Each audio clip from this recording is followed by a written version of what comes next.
Et voici toutes les mesures annoncées par le comité de concertation. La progression de l'épidémie de coronavirus a poussé les autorités à organiser un nouveau comité de concertation virtuel ce vendredi matin, 10 jours seulement après le dernier comité. De nouvelles mesures sont nécessaires. Selon le Premier ministre, la situation n'est plus tenable. Notre système de soins de santé commence à fonctionner de moins en moins bien et à peser sur notre personnel, a-t-il ajouté. Nous devons prendre des mesures pour réduire le nombre de lits occupés et réduire la pression sur les médecins. Je sais que c'est un moment difficile. On avait annoncé que la protection du vaccin serait très bonne. Il nous protège efficacement, mais le virus est différent maintenant. Il y a un an, on luttait contre le Covid-19. Maintenant, on lutte contre le Covid-21. Le comité a donc décidé de prendre un ensemble de mesures pour 3 semaines. Elles entrent en vigueur dès demain samedi, à une exception près, celle qui concerne les événements organisés par des professionnels qui seront d'application dès ce lundi 29 novembre. Concernant les boîtes de nuit, c'est la première mesure qui est tombée. Elle a été confirmée avant même la conférence de presse qui suit le comité de concertation. Le monde de la nuit devra à nouveau fermer ses portes. C'était une recommandation du groupe d'experts qui conseille les autorités. Il ne sera donc plus question d'aller danser en boîte de nuit ou en discothèque. Nous voulons éviter que des personnes soient trop près les uns des autres, explique Alexander De Croo. Il y aura des mesures de soutien, précise le Premier ministre. Concernant l'Horeca, les bars et les restaurants pourront, eux, continuer à accueillir des clients, mais ils devront baisser le rideau entre 23h et 5h. Et les places à table seront à nouveau 6 personnes par table maximum. Cela dit, les ménages qui comptent plus de 6 personnes pourront s'attabler en famille.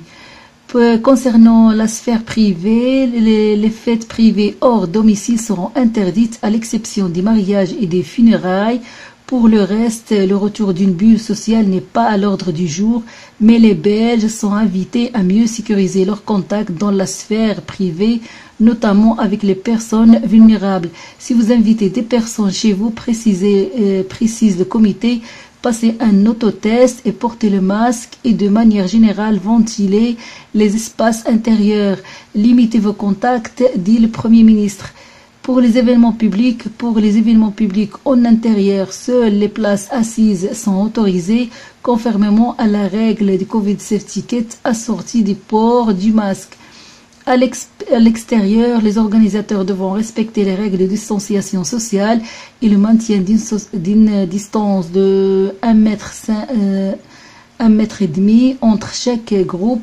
Dans le cas contraire, précise le comité de concertation, leur événement sera fermé. Les modalités applicables dans le secteur de l'Horeca seront également valables pour les événements. En ce qui concerne les foires commerciales, le comité confirme l'obligation du port du masque. Les entités fédérées prendront par ailleurs les dispositions nécessaires pour y instaurer une utilisation généralisée du Covid Safety Kit. Pour les compétitions sportives, pas de public à l'intérieur. Ainsi, les compétitions sportives organisées en intérieur, tant amateurs que professionnels, ne pourront plus accueillir de public. Les participants jusqu'à l'âge de 18 ans accomplis peuvent toutefois être accompagnés par leurs parents.